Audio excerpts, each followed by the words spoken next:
Hello, nerds watching all over the internet. It is Thursday night, October 23rd, and we're here for another exciting live edition of Wrestle Rewind. Yay. What's with this easy listening stuff? This is Wrestle Rewind, Zay. Come on. You told me to talk normally. No, yeah, normal, like you normally do.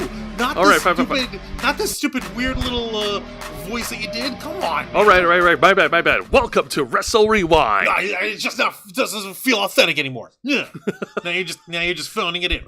Folks, I hope you guys are tuned in for another Thursday night to talk about all the cool things happening in the world of pro wrestling. I'm talking matches, segments, OMG moments, hardcore matches, title changes, tag team action, all the stuff and more.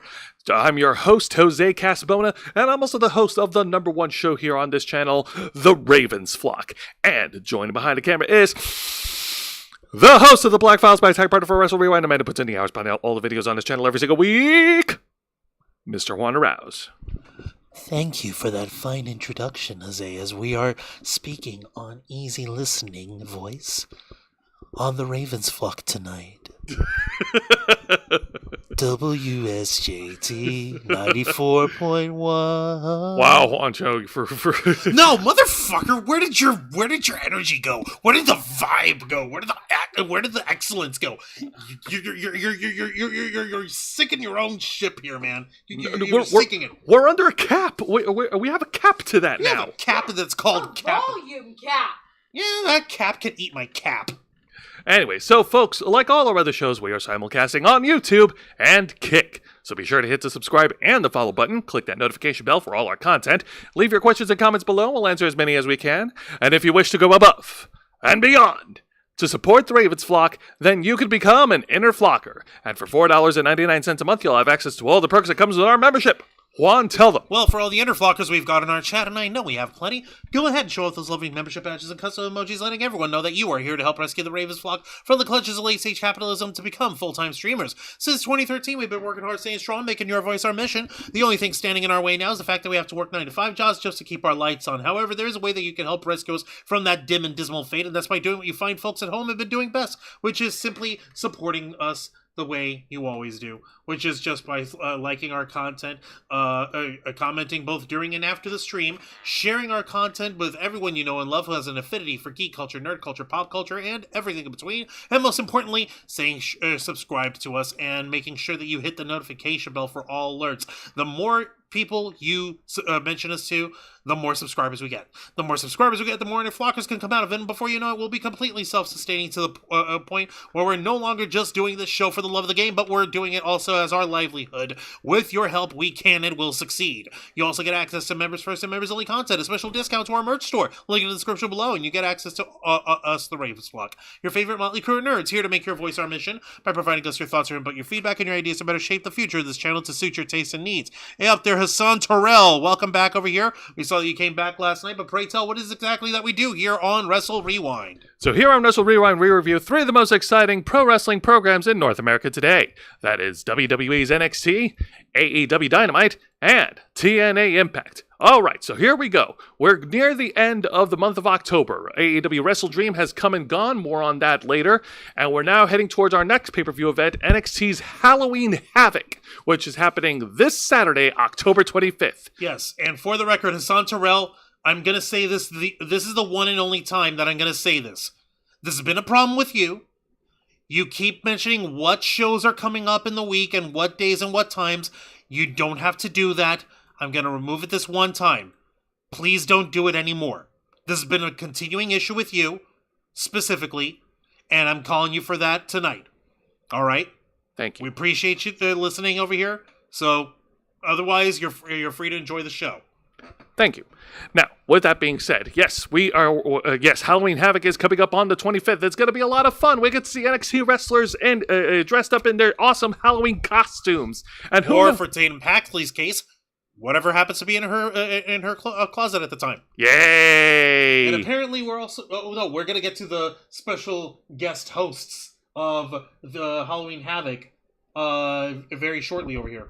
Yes, indeed. So, but we need to... Okay, sorry about that. Okay, appreciate it. Apology accepted. Don't do it again. Thank you. Thank you, Hassan Terrell. Now, that being said, We're going to have to keep up because if we're going to be dealing with Halloween Havoc and all the spookiness, and if we're going to be dealing with the monstrosities that we saw at WrestleDream, then yeah, we need to make sure that we are up on the uptake, Jose. and thankfully we are, thanks to our partners over at Glitch Energy, the specially formulated smart energy blend for all the geeks and nerds to enjoy. It comes complete with 0 sugar, 0 calories, 0 carbs, 0 lag, and of course, 0 crash. Make sure that you bookmark glitchenergy.com on your web browser to stay up to date for all their announcements. For instance, the Screamsicle is still in stock, is still available for the Halloween season. But not only that, but also one of their hottest sellers right now is the Berry Cherry Blast over here, which is black cherry flavored, and apparently it's influenced by a streamer called Bear. Yay! UNLV. Okay, so they're a college kid. That's University of Nevada, Las Vegas. Got it in one.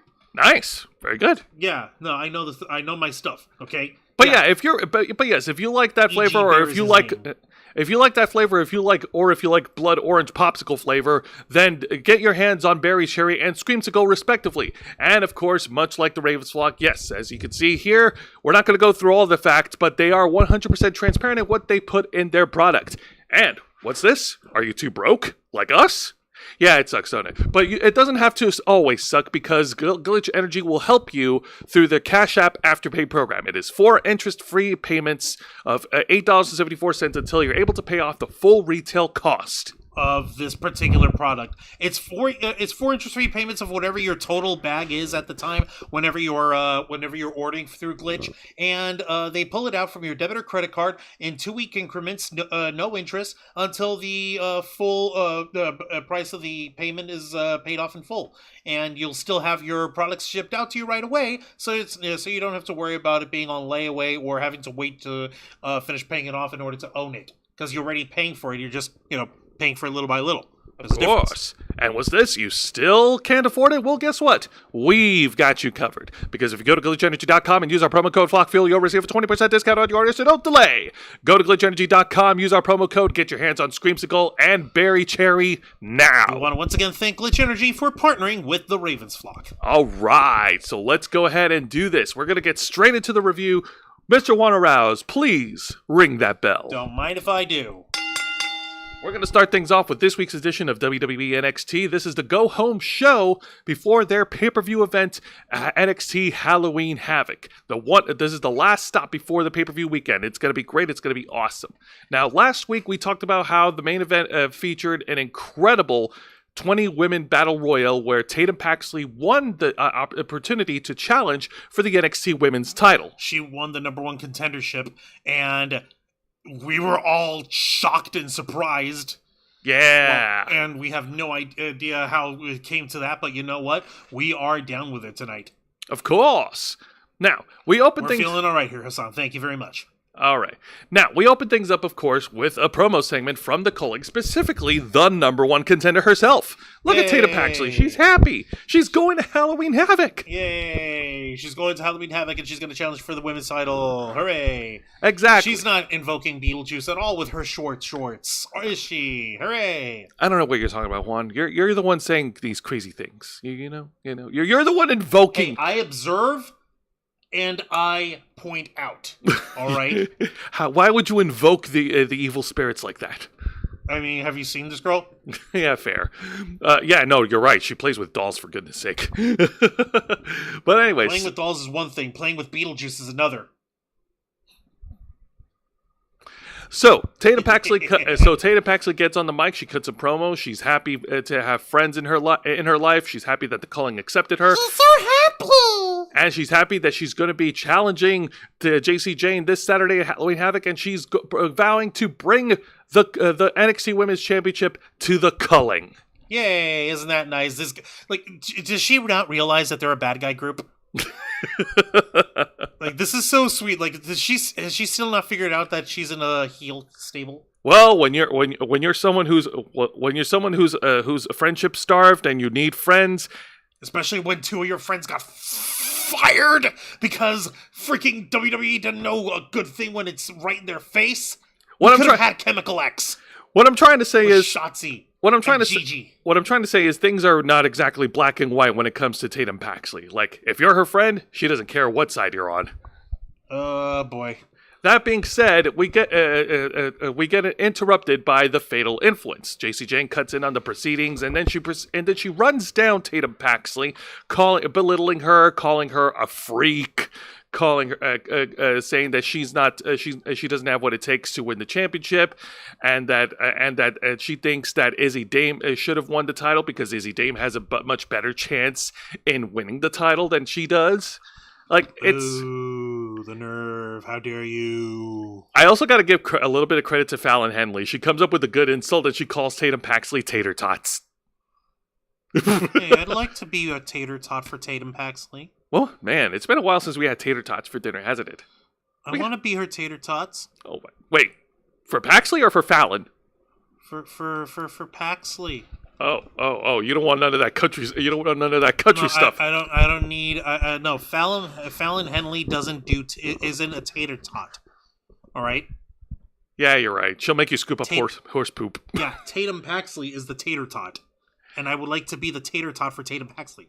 Now, go ahead and try to say that 10 times fast. Tatum Paxley's tater tot. Tatum Paxley's tater tot. Tatum Paxley's see. Tatum Paxley's tater tots. No, thank you. Go ahead, try and say that 10 times fast. I'm not going to try and say that 10 times fast. However, I will say hello, Vicente Guerrero and Mr. Quake. Welcome to Wrestle Rewind. So Tatum Paxley took exception to what JC Jane said, and speaking on behalf of herself and Izzy Dame, she's challenged JC Jane and the newest member, Lainey Reed, all the way, the bland girl, all the way to the right. The one who replaced Jasmine Nix. In a tag team match. Holla, holla. Yeah. And you know what? I'm sorry. I gotta knock on this one thing. Like, the one thing I really hate is that Izzy and Tatum, they had to reference how Fallon Henley got rid of Jasmine Nix again. Like, guys, she's gone. She's fired. It's over. Can we please not reference her or make any mention of her? Okay, did they mention her by name, though? No. Then they can continue getting away with it. But it gets tiresome after a while. Is Jasmine Nix going to continue to wrestle? Is she still in the wrestling business? We don't know. Okay, then for the time being, we can safely assume whatever they say, as long as they're not naming her, then it wouldn't be too fucking horrible. That doesn't make it any less exhausting. Of course it's not Of course it's exhausting. I'm not disagreeing that it's exhausting. I'm saying that I agree with you, but since they're not actually saying anything pejorative about Jasmine Nix in person, or by name, or mentioning her by name, or simply showing or simply using the fact that, they threw out their last person because they were weak, and we have another person who's strong, as a heel faction should, then you don't have to fucking worry about it. Then there's no real slight being done. It's still promo, baby. It's still show business over here. Okay, fair. Damn. You're seriously the only one that I've seen and heard when discussing NXT who's still upset over that. I don't get it. Whatever. So she's got a nice butt. Yeah. That don't impress me much. So she's got the touch, but does she have the touch? And don't get me wrong, yeah, I think she's alright. This is the people I work with. Keep me warm in the middle of the night. So Tatum...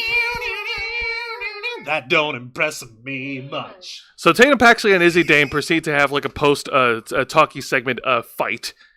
Sending the fatal influence scurrying away out of the ring. These two stand tall, and which leads into my exciting match of the night. This women's tag match, which is the semi-main event. Holla holla. Holla holla indeed. Alright, so so I guess we'll just jump right over into it. And yes, Shania Twain reference, Mr. Quake. We like to get musical here at the Ravens Flock sometimes. Sometimes. Yes. Now, with that being said, yes, of course, Lainey Reed is showing off her chops in the match. The whole story of this tag match is that they're trying to work over the number one contender, Tatum Paxley. They're trying to put a lot of hurt in this freaky girl that they called. God damn it! But sorry, but I dig crazy chicks over here. We all do, unless you're bland. Or Mormon. Anyways, so Izzy Wait, Dame. who's the Mormon? No, nobody's a Mormon. So Thank Izzy God. Dame tags in, and she of course shows off her dominance. She overpowers JC Jane with her power moves, and look at her. She's standing over the champion. And so, like, what do you call it? I'm guessing, who's the fucking heel commentary? No, there is nobody. Well, no, it's Booker T and Vic Joseph. Okay, so, alright, and I'm assuming that Booker T isn't going like, well, maybe she, dog, was like, what's going on here, dog, what's happening to that Izzy Dame, dog. Okay. Like, It's Booker. Like, basically fucking saying that, like, maybe JC Jane had a good point and Izzy Dame should be the number one contender. Maybe Are you seriously trying to interpret what Booker T is saying? I'm trying to ask you if he said or intimated anything of the sort.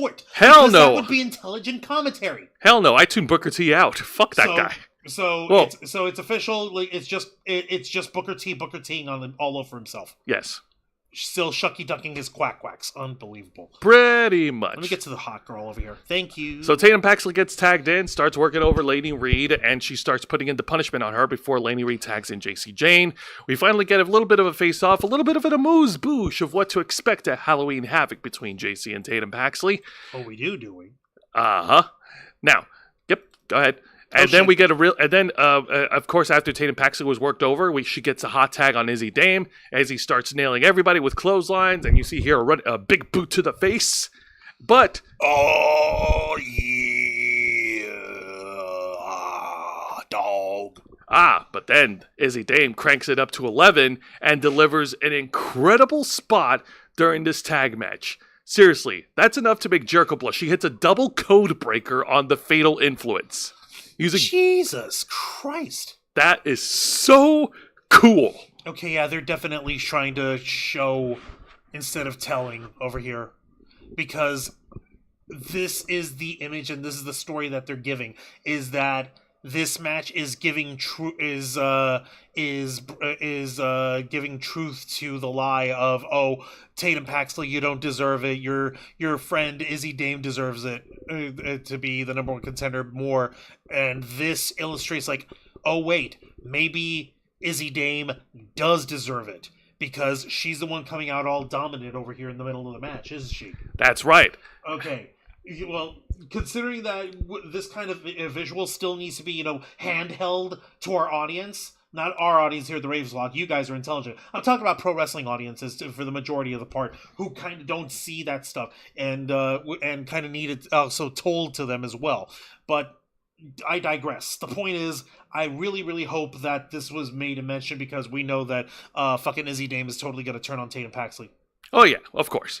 Now, that being said, getting back over to the match, so Tatum Paxley gets tagged in, and she starts working over JC Jane, and check it out, she's trying to lock in her finishing move, the Psycho Trap, but then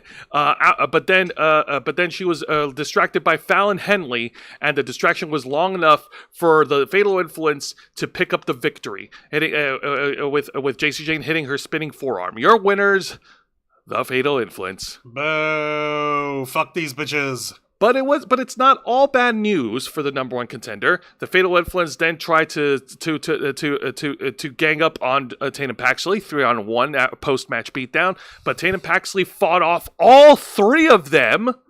And go ahead. Oh shit. Yep. And the post-match segment ends, of course, with Tatum Paxley looking at her all smiles with the NXT Women's title. Huh. Okay, well, that sort of also throws that theory out.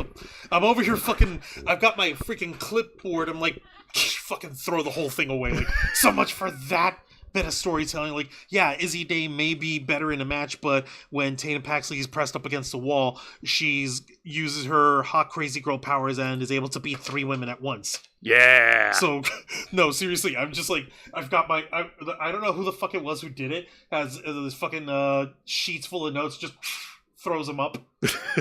Fucking whatever. This is a girl saying, Izzy Dame with double codebreaker. Jericho is like, I want some fucking copyright money tonight. Listen, I invented the code breaker, baby. You're gonna need to start paying me royalties. It's okay. You're still in NXT, so I know you're broke as shit, so I'll only charge you $800, baby. Baby. He could. Invented, baby. Yeah, right. Invented. All right, now let's get to the exciting segment of the night. And oh my god, I can't believe they pulled the trigger on this shit. Izzy Dame, you just made the list. Wancho, are you ready to get weird? Are you ready to get bizarre? Are you ready to get broken? Not woken, broken. We get a... Yes! Wonderful!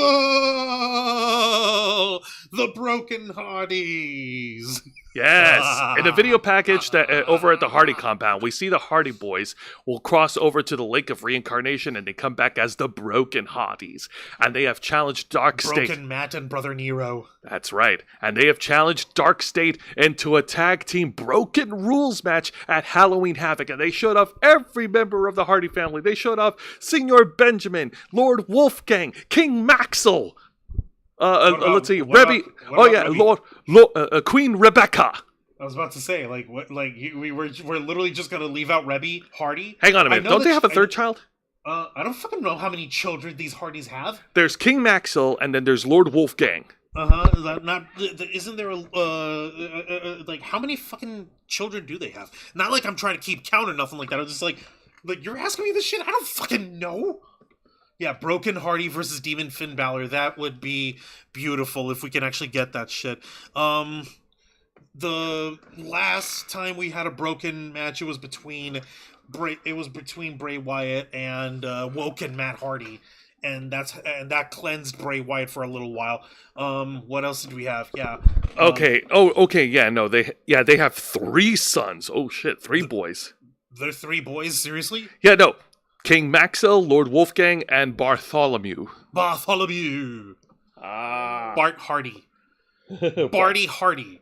Okay, please. How dare you? No, I'm asking nicely. Look, I love the Hardys, but if the kids do get into the business, please don't let Bart go in as Bartholomew or Bart, because let's just say the last time there was a Bart in the WWF, his last name was Gunn, and his career didn't really end that well. Well, yeah, he got KO'd by Butterbean.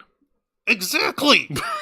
So, and dude, Butterbean may be big, but he could throw a fucking mean hook. Oh hell yeah! Like, listen, God, he could hit. Wolfgang is a cool name. All right, Maxwell is a cool name. Bart is Bart. Well, when you say it like that, of course it'll sound stupid. Okay. So we got to see the Hardy family. We've got the Broken Hardys coming out. I'm guessing it's just them with their personas. We're not having a deletion match, are we? They said Broken Rules, so we don't know. It may be another cinematic match. If it is, that'd be fun. The last time we had it was back in 2018 when Woken Matt Hardy faced Bray Wyatt in the Hardy compound, and that was a very, very... The ultimate deletion. The ultimate deletion match, which was... It was good. It wasn't bad. It was good. It's a fucking cinematic Hardy's match. But when you compare it to the work of Broken Matt Hardy and the stuff that he did over in TNA, that's... when he started the cinematic matches, it's not quite up to that level. Yeah, that's because it still has the gloss of the WWE over it, even though it was all produced by the Hardys. I don't see Woken Matt Hardy trying to shoot at Bray Wyatt with Roman candles, did you? No. Because that would have been fucking awesome. No. We haven't gotten there. But that's what I'm guessing what's going to happen. And if it does happen, it's going to be exciting, and I can't wait to see it. Oh my god, we're back in the Broken Universe one. The Broken Universe never left, Brother Joseph. Yes. Wonderful. Delete. Yeah. They will render Dark State obsolete. Okay, let's move on. Wonderful. You can tell we are excited. Yeah. Okay, let's move on. Okay, you jingled the right keys in front of us this time. God damn it. They jiggled the keys. All right, now let's get over to the match of the night. And this tag match I really don't care for. Holla. And it is the team of the returning team of OTM Out the Mud, Lucien Price and Bronco Nima, versus Hank and Tank. All right. So, OTM made their return last week. They interrupted a Fatal 4-Way Tag Team match on NXT, and it looks like they're back with a vengeance after being away for who knows how long for whatever reasons. And this match is pretty much it's pretty much one-sided. Like, it's obviously supposed to showcase that OTM is back and stronger than ever. They were really putting the hurt on Hank and Tank. We had some cool moments where Tank actually got the hot tag, and Tank was just blazing like all offense against both tag members, but it was all for naught. Like, Lucien Price and Bronco Nima were able to pick up the victory, and then afterwards they put Hank Walker through the announce desk. No! Yeah. Why? Because they're mean. They mean Hank boys. and Tank are former tag team champions. OTM ain't done shit. Yeah. All they got was poorly managed by scripts, and they got ditched by Jada Parker. Exactly. I'm gonna take my medicine at them. So you can see why I really don't care much for this match, because I really don't care much for OTM. Like, I liked them in the beginning, but after... They got scripted. Yeah, man. They got poorly scripted. Poorly scripted. I'm sorry, guys, but seriously, what the fuck? Oh, thank goodness that Jada Parker is far removed from that. Like, what is she doing? Oh yeah, she's the TNA Knockouts World Champion right No, now. that's Kalani That's Jordan. Kalani Jordan, right? All right. But she's still featured as much better than OTM. You know, it's not that hard. It's called give him a gimmick that isn't ass. And and being constantly on TV every week. That helps too. Now, let's go ahead and move on to a not so good segment. And unfortunately, this one really does break my heart to talk about. But this deserves a little bit of a pretext. So, on last Friday's edition of SmackDown, Charlotte Flair and Alexa Bliss defended the WWE Women's Tag Belts titles against Sol Ruca and Zarya. They defended it. They retained the titles.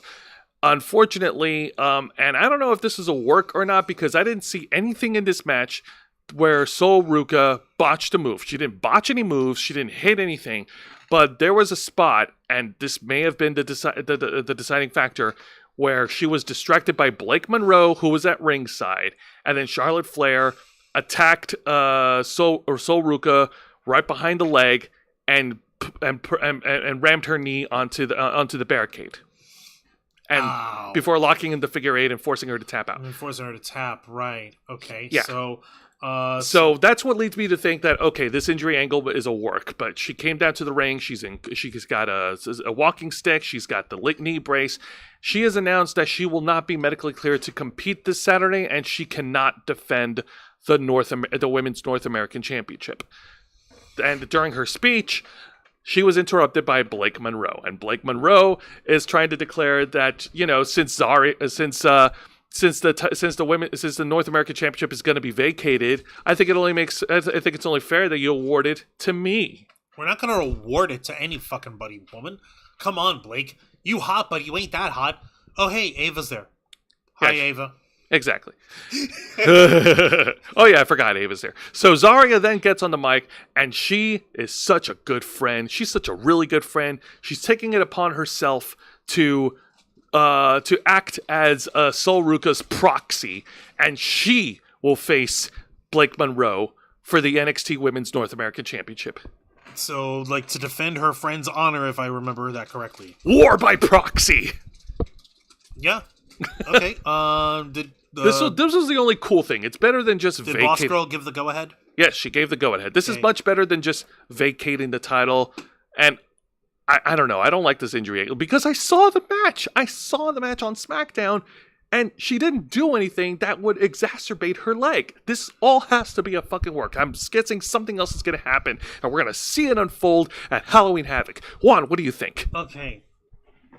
You're getting paranoid, but I'm the one who's getting inebriated.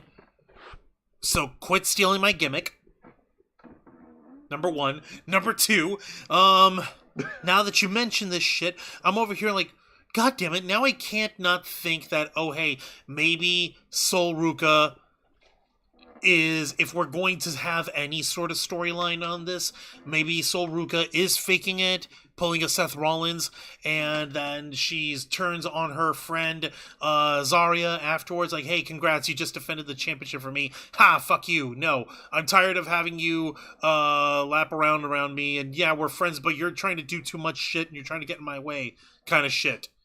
If we're going to do something, like, dumb and crazy, now that you've got me thinking, and I hope you're proud of yourself, because now that it gives me no faith in anything that may happen at Halloween Havoc that won't turn out to be a fucking disaster because of something going on. But if this is legit and Sol Ruca is actually injured, then okay, fantastic. I am wrong, and I will admit to being wrong.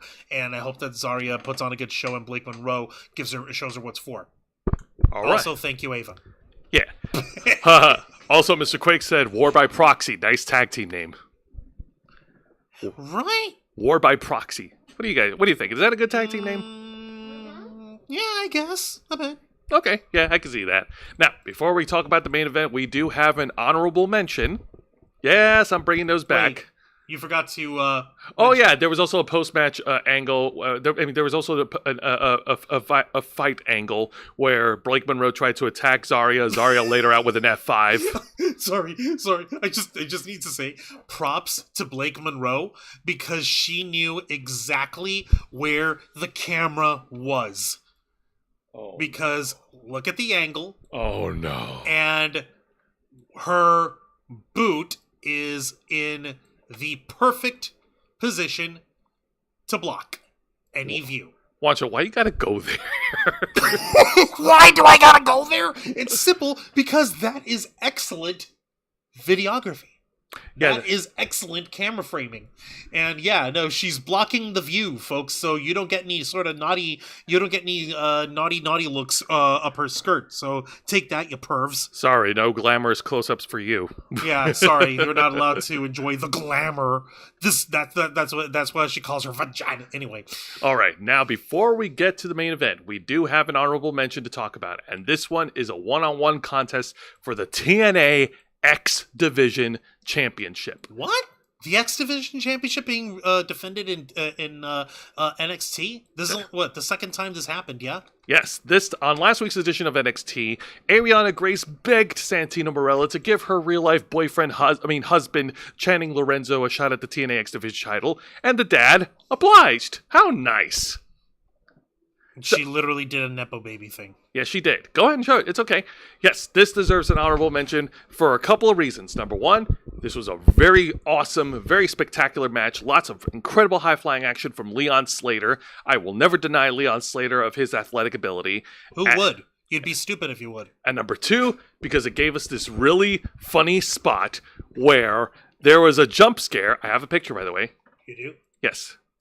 I have two pictures. Well, first off, we have a jump scare moment where Ariana Grace jumped up and she landed on Javon Evans' shoulders. What caused her to jump? I think if I remember correctly, Leon Slater was about to do like a high flying move, or he was putting in the punishment on Channing Lorenzo, and then that made Ariana Grace like jump up, land on Javon Evans' shoulder. She looks over and she's like, "Oh no!"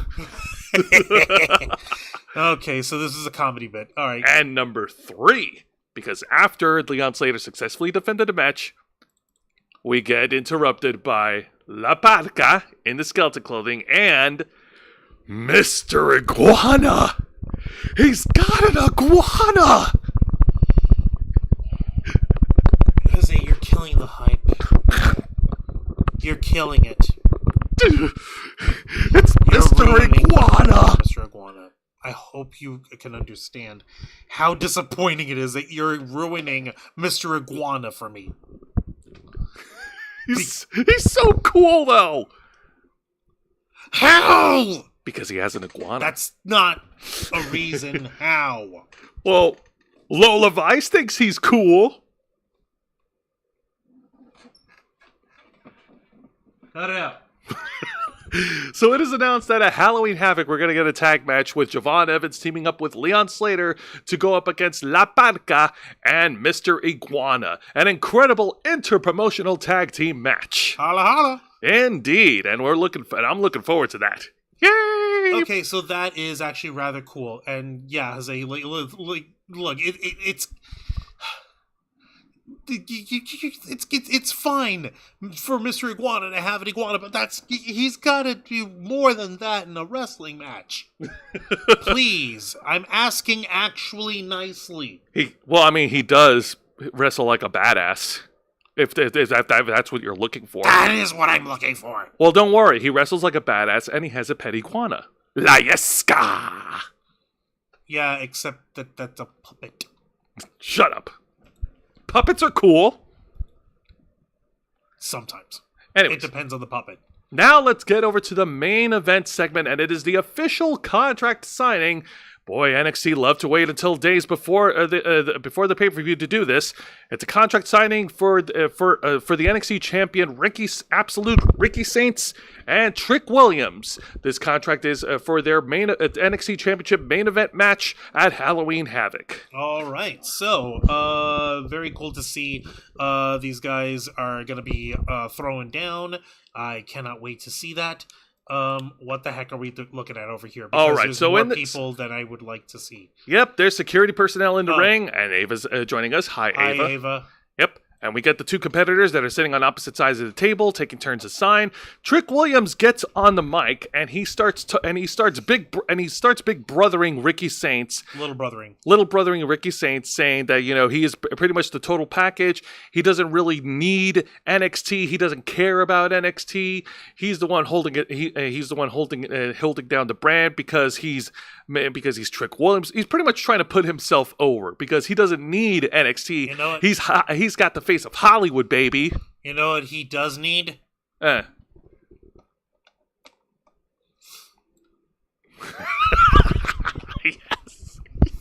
He needs some fucking socks.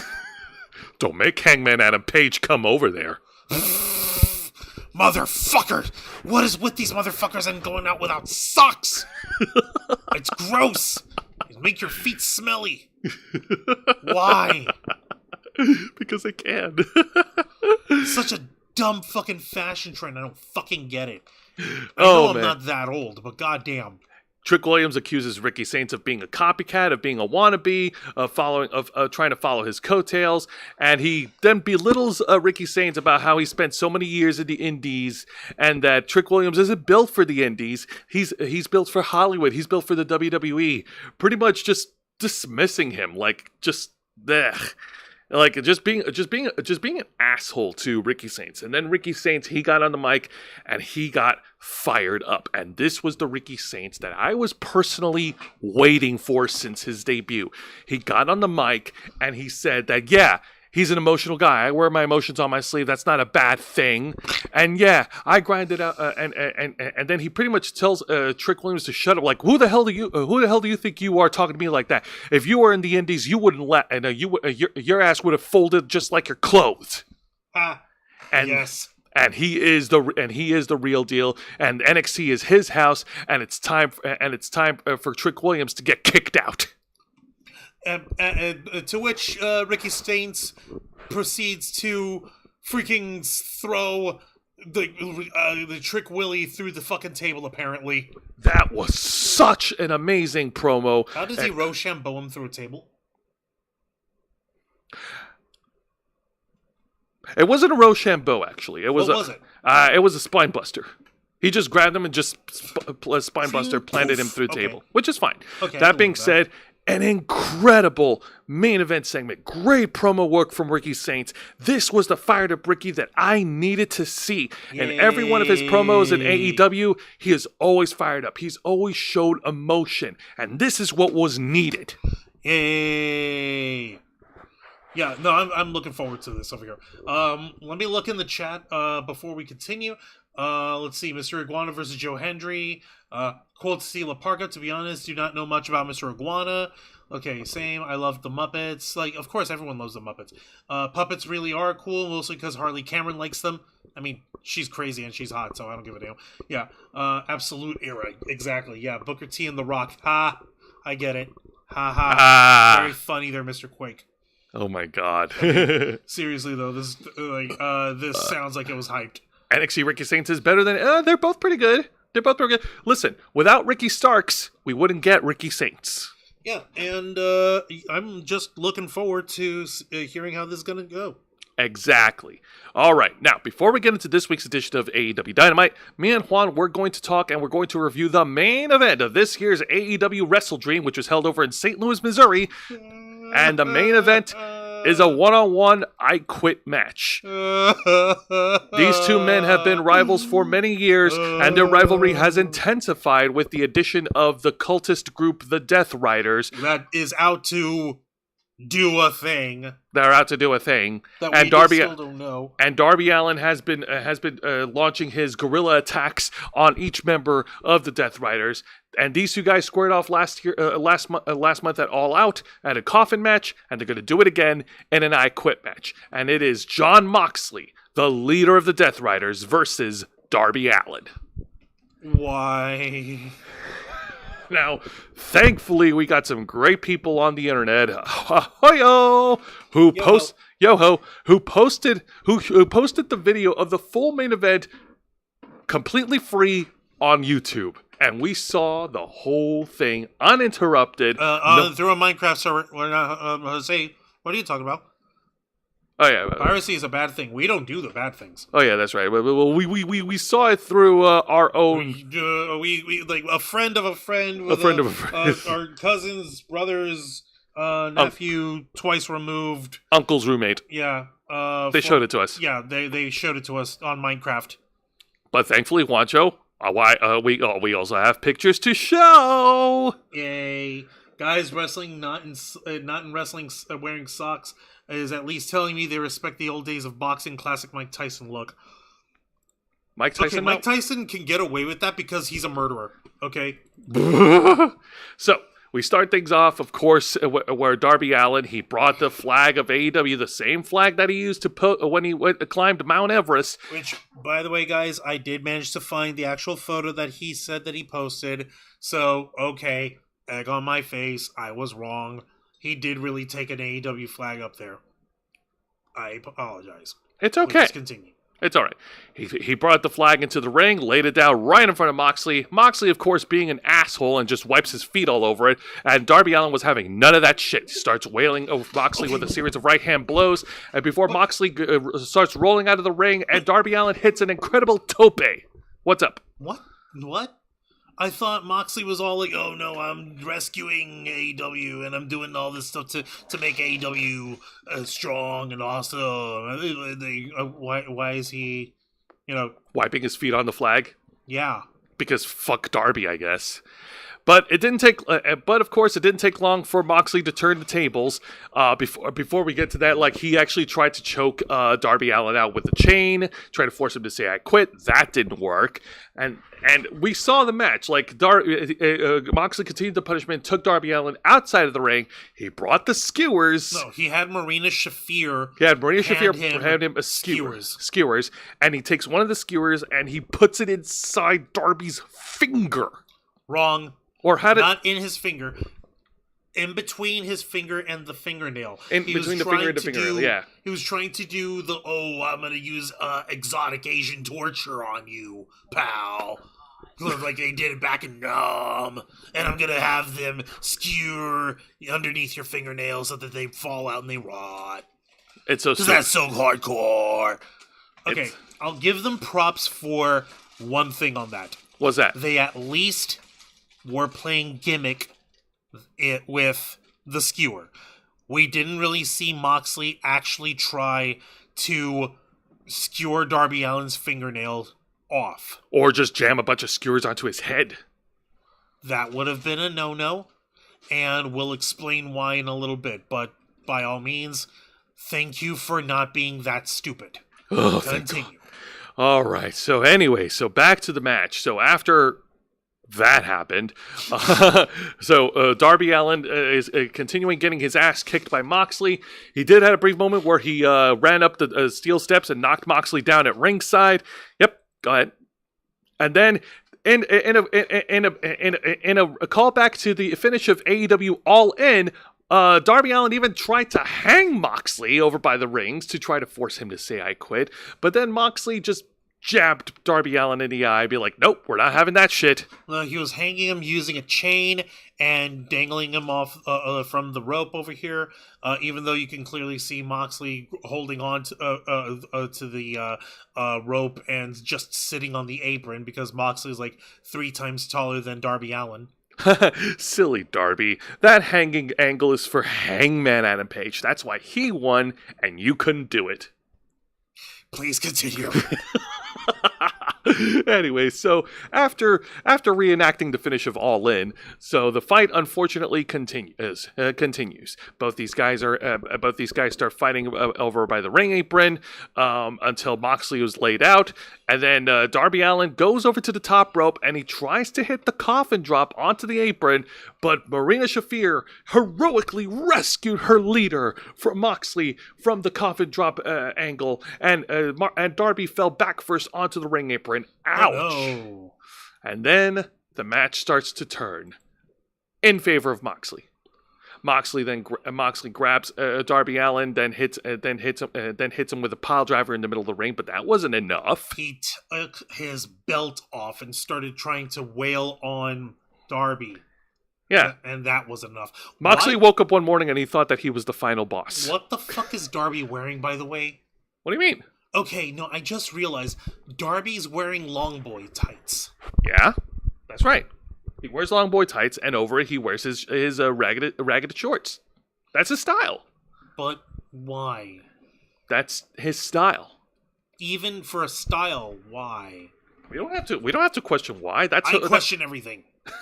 So yes, Moxley then grabs the belt, starts wailing on him like Cody Rhodes, as you can see right here. Except this time he's not yelling for Mama Rhodes. Mama Rhodes! Mama Rhodes! Oh, we're gonna smear his belt off our Mama Rhodes. Yeah. Yeah, no. He starts wailing on him, and then what's his face? And then there was a spot here where Darby Allin tries to get his bearings together, and then he grabs a bottle of lighter fluid and squirts it at Moxley, and then Moxley's just like blinding all to hell. And like he's flailing like an idiot, and the implication is, oh, he's gonna try to light him on fire again, and he's going to try to make Moxley burn. Except what? Yeah, except that didn't happen, thankfully. Moxley. You know what did happen though? Before the lighter fluid came out. Yeah, before the lighter fluid came out, Moxley ambushed. Yep. No. You're forgetting the stun gun. Yeah, I'm getting there. I'm working there. I remember. Moxley ambushed Darby Allin with the cutter. Then he grabs, I kid you not, he grabs a stun gun from Darby Allin's bag. I don't know why the fuck he brought it, but Darby Allin brought a bunch of shit. He brought the lighter fluid. Odds are he brought the kebabs, the skewers. Like, that shit is Darby's shit. And and then Moxley fires up the taser. Darby blocks it, but then he gets low blowed by Marina Shafir, and of course, Moxley attacks Darby, not with the taser on, of course, because we can't do that. Remember, we're gonna get to the reason why Moxley couldn't actually use the taser in a little bit. Yeah. So after that happened, then Moxley grabs Darby and then hits the Death Rider onto the chair, but Darby would still not quit. He still would not say those words. He would not give up without a fight. And, hey, Juan, do you remember a couple of weeks ago on when we talked about where Dynamite went to Philadelphia, and then there was a spot where Claudio grabbed Darby in the main event and then tossed him onto the announce desk, but the desk didn't break? Yeah? What if I told you we'd do it again, except nothing changed? No. So it is the table. So, yeah, no. So hold off on that. So let me get to a discussion here. So after that happened, Claudio gets into the ring. The rest of the Death Rider set up two sets of tables side by side on the opposite side of the ring, and then Claudio hoists Darby Allin up, throws him to the announce desk again, and gee, what a shock! The desk didn't break. What the fuck? Was it meant to break, though? You'd think that they would have hit the little safety switch or whatever for the table to collapse for them. But knowing their fucking luck, though, it would have probably collapsed before Darby got there, and he would have probably landed on it wrong and just fell flat on the ground and died. So after that failure, again, like seriously, y'all don't learn from your mistakes. While that's going on, we've Moxley got gets- Pac Yeah. and Claudio and Wheeler Yuta. and Wheeler useless. Yeah, as I said, they set up the tables. Pac drags Darby over to the opposite side of the ring. Then Moxley plants another Death Rider through the 2 tables set up, but Darby Allin would not say, "I quit." So then Moxley starts yelling at him, trying to get him to say, "I quit." Oh, you can't take the thing. Oh, you gotta do this. You can't be hardcore like me.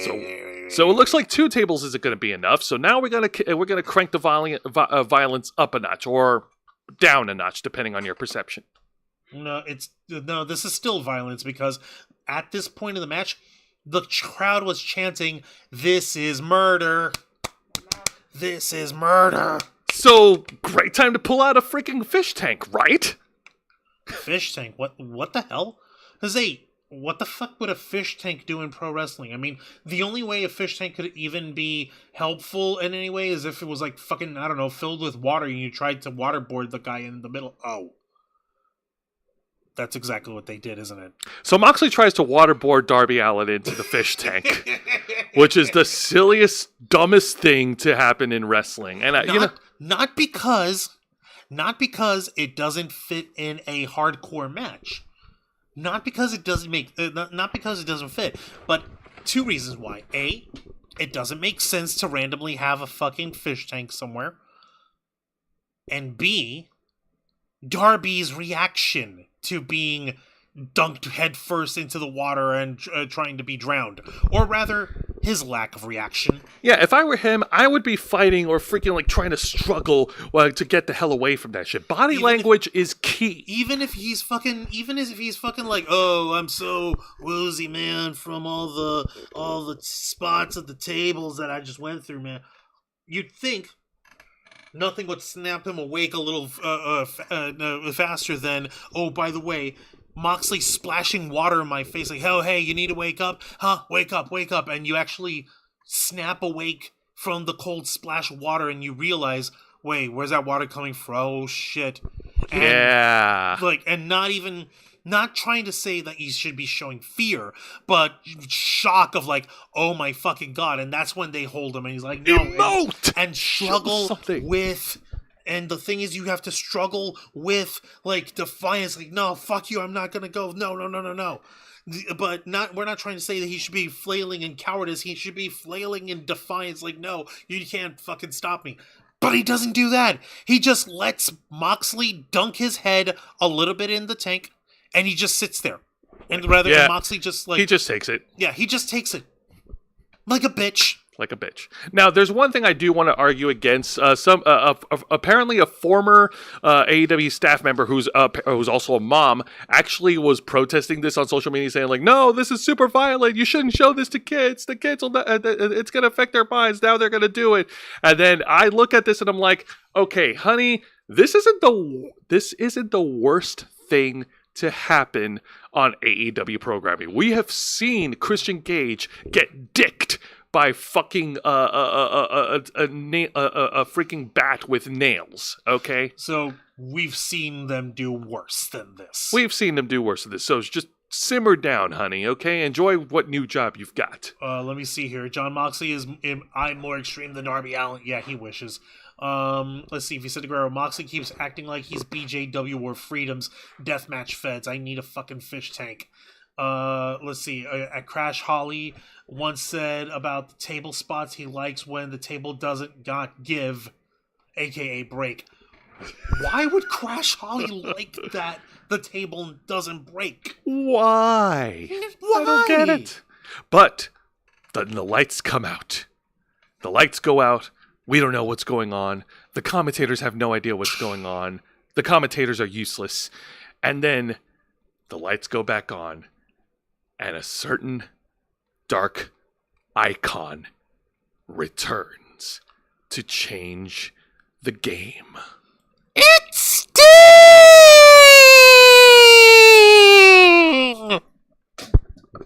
I don't care, I'm happy.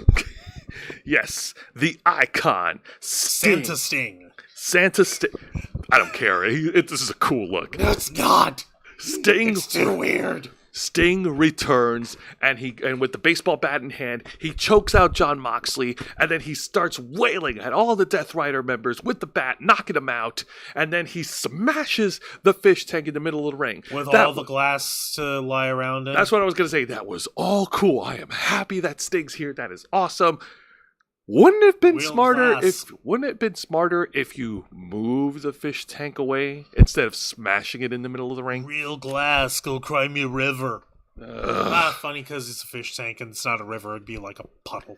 And Sting corners Moxley, and it looks like he's about to whale Moxley again, but instead he hands the baseball bat to Darby Allin, his friend, his former protege. Yeah, it's at that point that so here's him breaking the fish tank. It's at that point that Sting literally just like, all right, I'm out, and walks out and just casually carries Marina Shafir on his shoulder, over his shoulders, because she was trying to chew him, and I was like, nope.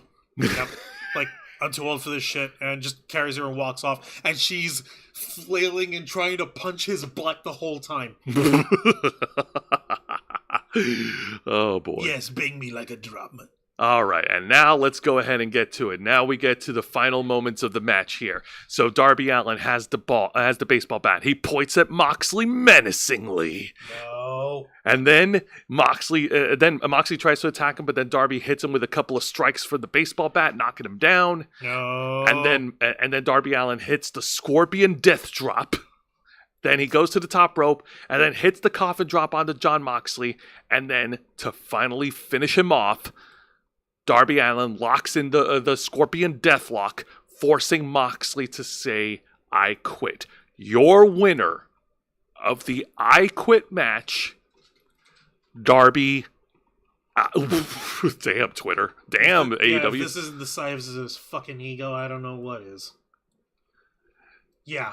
Your winner, Darby freaking Allin. No, I'm not doing this. Wait, hang on. And then after the match, of course, he celebrated.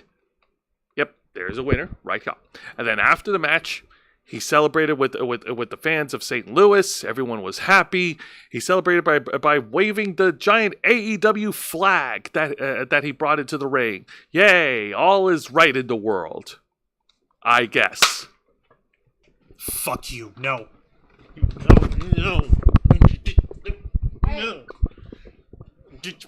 Ass cushion. I'll stop all I daggum want to. Me angry. Hi there, folks. Juan Arouse here, one of the heads of the Ravens Flock, tech guru of the team, the host of the Black Files, and his ace tag team partner here on Wrestle Rewind. So, okay, a couple fucking things that I've got an issue with. Number one, Jose, I know that you don't really care too much about keeping the glitch display orderly, but god damn it, if I have to keep picking up your mess, I don't know what to tell you. Okay? I know I'm your big brother, and I know that I'm always going to help you out, but I cannot, and I refuse to pick up your mess like this. Okay. That was wrong. Number one. Number two. This is most importantly. Hi there, Five-Setter Microcephalus. Welcome to Wrestle Rewind. Menacingly. Number three. So many different pieces of this match made no fucking sense.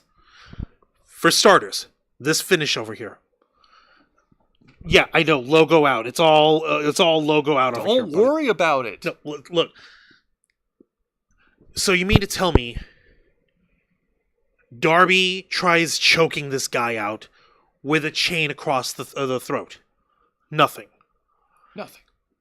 You mean to tell me that Darby is getting his ass whipped over and over? All the toys that were brought into the ring, Moxley turns around and uses them all. And Darby still manages to come out on top of it at the end. What? But this is the thing that gets me. He's got a bat. Yes. He points it at Moxley. Menacingly. He then proceeds to give him 2 gut shots. Yes. Then one hit behind one knee. Right. Then he hits him with the Scorpion Death Drop, DDT. Yep.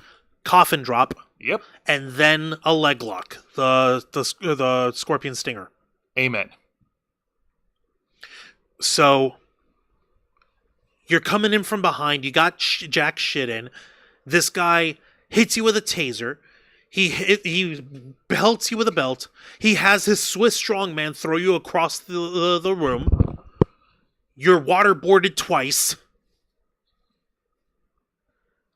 You're pile driven. And you're still able to pull that shot. No, fuck that noise. What the fuck? But more importantly to Moxley, seriously? So Moxley's this big, tough, big bad man who's never giving up on all this stuff and all this. But it takes a couple of shots, a couple of shots with a baseball bat to the gut and to the back of the knee to make him want to say I quit after getting a leg lock put in. Why the leg lock? Why the sharpshooter? Why is that the one thing that Moxley just cannot resist and he has to say I quit? And by the way, another fucking thing, you have to actually hear the motherfucker say I quit. Why the fuck isn't the referee holding a microphone to get the guy to say whether or not if he quits? How the fuck do we know if he quit or not? If it's literally, I say, do you know what you call a I quit match that ends with a submission hold? What do you call it? A submission match! It's just a regular ass submission match at that point. Isn't it? Yeah, Isn't pretty it? much. Because we didn't hear him say the words I quit. There was no microphone in here for the referee. Fucking Johnny Sins wannabe. Don't ask me how I know who that is. The fucking important part is, like, how the fuck do we fucking know that this fucking guy is actually fucking saying I quit? We don't hear, we just see the referee, blah, blah, blah, blah, blah, blah, and we hear the guys barely because they decided this was the one fucking show that they're not going to actually mic up the cameraman properly. I don't fucking know why. And all this for the story of, oh, Jon Moxley thinks he's saving AEW and he wants Darby Allin to join the Death Riders, and no, Darby Allin is saving AEW because he's the one who climbed to the top of the world and that he went and planted the flag of AEW for the world to see. And all this was culminating because Jon Moxley's mission of, what's the Death Riders' mission again? I forgot. No, that's a trick question, Jose. There was no fucking mission for the Death Riders. He never once established their actual goals. The only thing we see or imply being seen is Moxley might be a freaking neo-Nazi because he got the whole gimmick of them from Romper Stompers, that movie with Russell Crowe, where they're skinheads. Which, by the way, that movie sucked. And fucking, what do you call it? The one thing that mattered most to Moxley was having the AEW World Championship in a briefcase, and that was it. And everything else was inconsequential to him. What were their goals? What is the goal Darby Allin is not up to? What are they trying to achieve? Why? Completing the Death Ride, perhaps? Who knows? What's the Death Ride in to begin with? I don't fucking get it. Let me see here. Logo out. Random fact, I once had a coworker named Ming. 5'3", 210-pound Asian guy. I never did try headbutting him. He looked like a little sumo. Ooh. Yeah. No, Okay. don't mess with that. Don't mess with that, brother. Let's see. Are we really surprised? Darby no-sold lots of the attack. This is AEW after all. Sammy Guevara used to do this lots. Used to? You mean he's not still doing it? I mean, we wouldn't know. We don't watch Ring of Honor.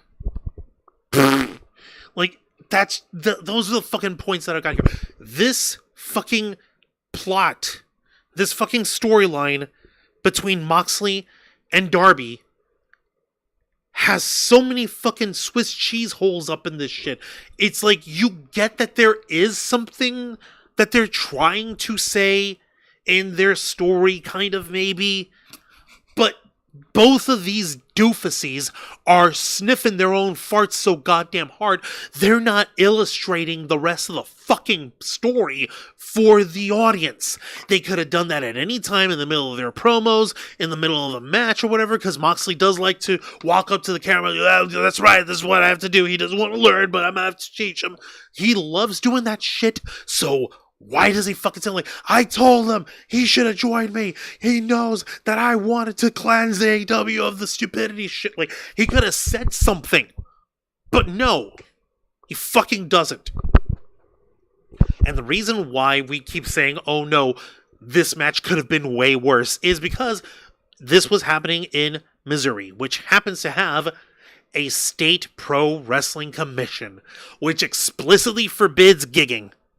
Which you know for a fact that if they were anywhere else, Moxley and Darby would have been spouting gushers all over the joint.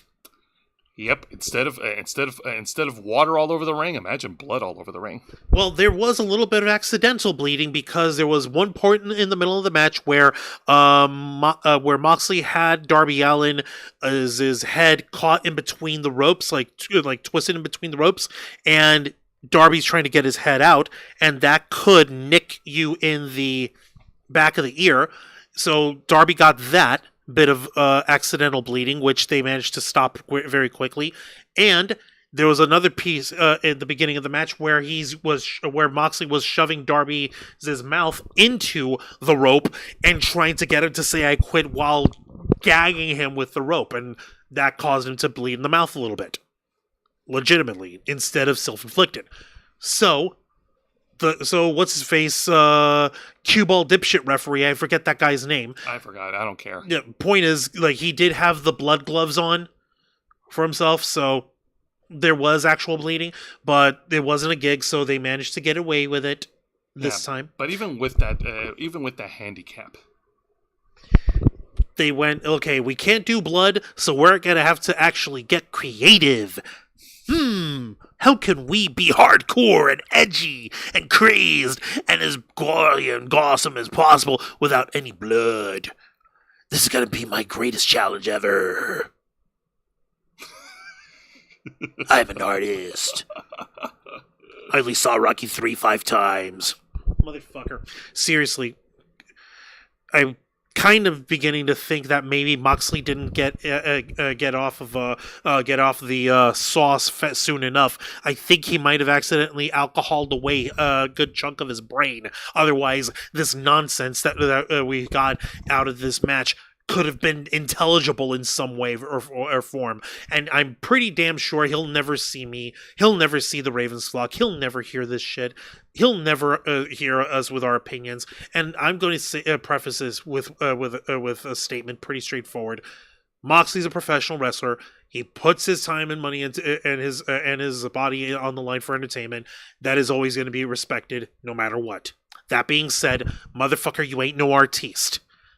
You ain't no poet in the ring. You're not fucking coming up with anything cinematic that we can get behind. Literally, the fucking thing last week where they were in a not jail in the not visitation room, separated by a glass. By the glass. Yeah, motherfucker. No, that was clearly a fucking jail. There's no set. There's no soundstage in the world where anything like that can exist outside of a jail. Motherfucker. Okay, like...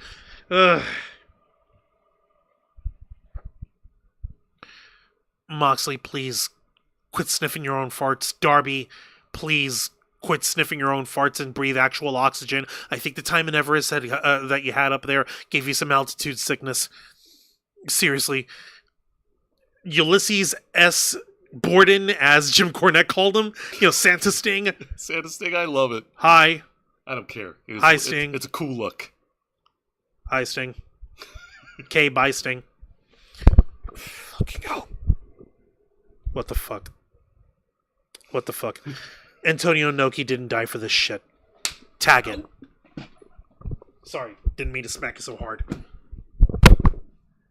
It's okay, Juan. Vicente Guerrero in the chat. I disagree about Romper Stomper sucking. It was 10 out of 10 for me, and Russell Crowe's bad guy character died. Great soundtrack too. Punk rock. Got a 6-episode series 2 years later. Cool, I guess. I guess after Jose. The thing is that Jose saw that after Moxley cribbed it for his faction over here, so that kind of colored his view, and they killed it for him. Yeah, pretty much. Kind of like how I saw Time Cop, and I thought that movie sucked, and Tony Khan kept praising it like I was such a best thing ever. It's like, dude, it ain't that hot. Please stop. No, it's not. All right, now that we've got WrestleDream behind us, let's go ahead and talk about this week's edition of AEW Dynamite. Light the fuse, hit the boom, Dynamite! Yeah, we doing this. And we open up AEW Dynamite with an incredible trios match. Holla, holla, holla, holla, holla, holla. This match is for the AEW World Trios Championship as... Wait, sorry about that. I got the wrong graphic up. It's okay. It's all right. There we go. Wait, that's not how we started the show. Yeah, it is. Yeah. Oh, it is. My bad. Yeah, you're right. My bad. Okay. Yeah, I know what I'm doing. Shit. Fuck you, I know shit. Fuck you, I know shit. Yeah, exactly. All right, so we open up AEW Dynamite. We start things off with the trios match. Wrong one. This is the wrong trios match? Wrong trios match. Damn, Juan, what the fuck? Are you high? What the fuck are we saying what the fuck to me for? I was going by what came next here. Look. That was what you put up. Shit, hang on a minute. Yeah. No, just a minute. It's okay. Scroll down. No. Right here. Okay, well then what the hell is going on over here? There we go.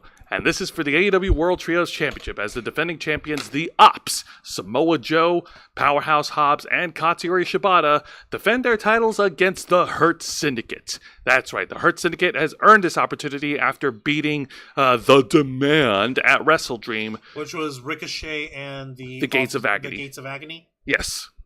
They beat them in a regular trios match because, heaven forbid, we get a huge blow-off after the street fight.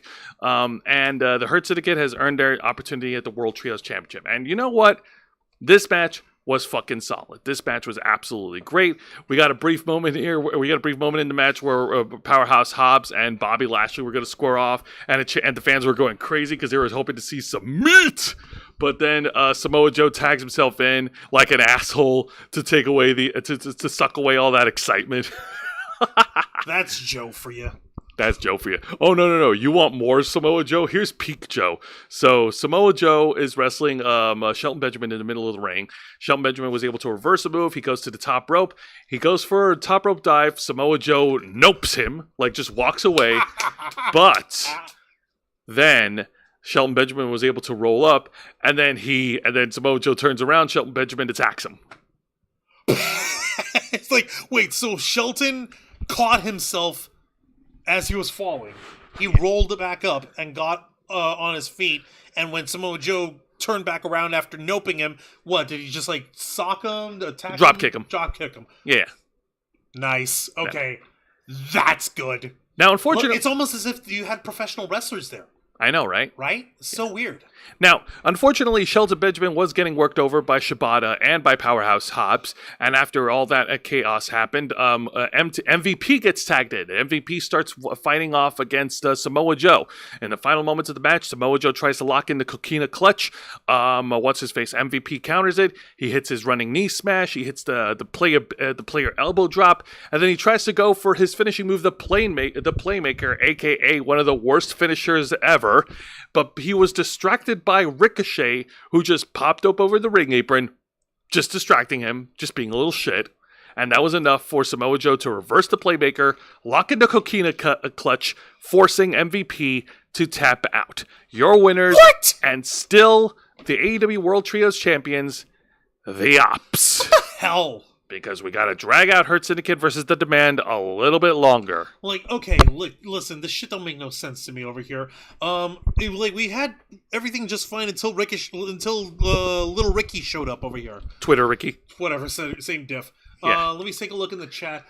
Fight Starter Microsoft go Team Dynamite? No one knows anymore. That's week 1, not week 3. Oh, okay, same date. LOL. Hello. Yeah. I was pleasantly surprised with everything that was going on involving when Joe was in the middle of the ring with the Hurt Syndicate, and clearly they were trying to give us some proper professional wrestling there. Which, like I said, even though we got the vintage nope out of Samoa Joe, we still had that subverted quite playfully with Shelton Benjamin saying, "No, fuck you, eat my feet." With a drop kick. Like, that's clever. That is a good way to illustrate professionals wrestling in a professional wrestling match. Exactly. And it's awesome. And then after the match, of course, the Ops cut a post-match promo segment against Hangman Adam Page, trying to run him down. Well, first, Samoa Joe got some hometown heat by saying, like, "Oh, no, all the fat ladies here in this town, they go crazy for Powerhouse Hobbs," or some shit like that. But then they turn their attention towards Hangman Adam Page. And yes, that feud is continuing because at WrestleDream, Hangman Adam Page successfully defended the title against Samoa Joe, but then the Ops turned heel. So we got to drag that rivalry out a little longer. No. Yeah. Anyways, so now let's get to the exciting match of the night, because after what happened at the I Quit match main event, now Jon Moxley's confidence is shaken. Now he's doubting himself. Now he's got to rebuild himself because he can't be seen as a weak leader. So he picks on a weakling like Kyle O'Reilly. Oh, yeah. Thank you. I'm glad you liked it. I wasn't laughing at you. Ow. Harsh? Jeez, man.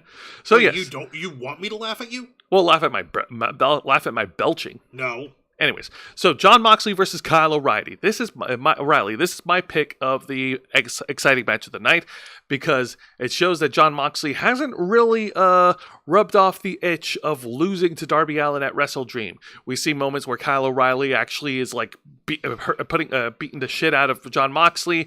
He's hitting him with a combination of strikes, elbow hits, knee smashes, and Jon Moxley is fighting more desperately now, trying to finish the match. And it was a great technical action between both Kyle O'Reilly and Jon Moxley. Marina Shafir interfered a little bit, but not too much. And then Kyle O'Reilly locks in his submission move. He locks in the arm bar. The cross arm breaker. Oh, I'm sorry. To speak in Excalibur terms, the Jujukatame. He locks in. Yeah, no. Kyle O'Reilly locks in the arm bar. And then he transitions it to a leg lock submission hold. And then Moxley, instead of tapping out like he did and giving up like he did at WrestleDream, he instead takes the easy way out and hits the referee and gets himself disqualified. Like a bitch. And then he proceeds to beat the shit out of Kyle O'Reilly a little bit more until the rest of the conglomeration shows up to save Kyle O'Reilly. And then the Death Riders show up. And that transitions over to another trios match, the one that Juan accidentally shared earlier, which I'm going to be talking about in just a little bit. But I like this match because it's showing that now Jon Moxley, there's cracks that's showing in his shield. Oh no, he's not that strong leader that we thought he was. He's not all that hardcore. If he could be beaten by Darby Allin and Hangman Adam Page, that means he could be beaten by anybody, and he can't be seen as weak. Like a bitch? Like a bitch. So he's just being a bitch. Yeah. He's being a bitch who's refusing to show his weak side. So you see, Juan, there is storytelling that's happening. You just gotta. Where the fuck was it back on WrestleDream? I don't know. You gotta squint your eyes harder. No, I don't. I fucking don't. I shouldn't have to squint my eyes harder at this stuff. No, bitch. Spoon feed it to me like I'm a dum-dum.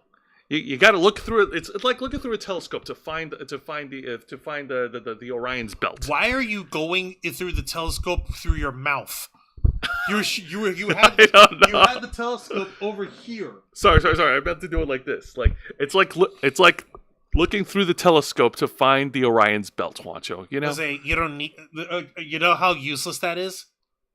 Do you have any idea how pointless that is? You can visibly see plainly Orion's belt without needing any instrument. You can see it with the naked eye.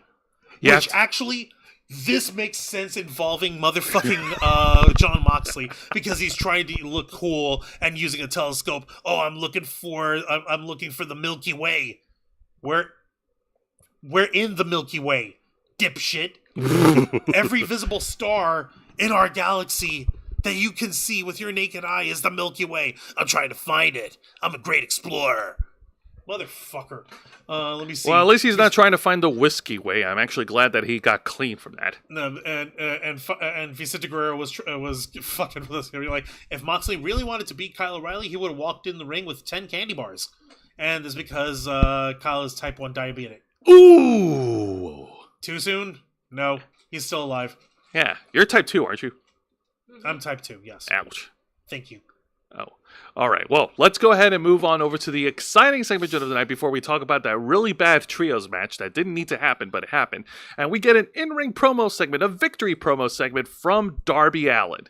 That's right, Darby Allin is back, baby. Oh, hey, he's not wearing his ugly pink coat. Now he's wearing an ugly olive or drab green brown coat. It's fine. He's from Seattle. Anyways. No. No, that's not fine. Would you rather him wear pink? No. I'd rather him not wear stupid shit. But what do I know? It's his style. His style is wearing stupid shit? So you agree? I mean, normies would look at us and say that we're dressed as like stupid shit. No. There's a difference between stupid shit and what we're wearing. We're just fanatics. When Darby Allin wears stupid shit, it's pretty stupid shit. Okay, well... All right, and I'm not even hating on the grunge scene. I'm over here like, even grunge rockers are like, dude, what the fuck? That's making you look weird. Yeah. So, fashion sense notwithstanding, Darby Allin gets on the mic. He cuts a great promo. He talked about how he endured a lot of punishment during the I Quit match, and that every part of his body tells a story, and that he is beaten John Moxley, and he did it for the love of AEW. He knows that it's not over. He knows that his battle with the Death Riders is not finished even after beating the leader. He knows that the other Death Riders are still lurking around, and if they're still around, then Darby Allin's going to be right behind them. Okay, so he said that every mark on his body tells a story?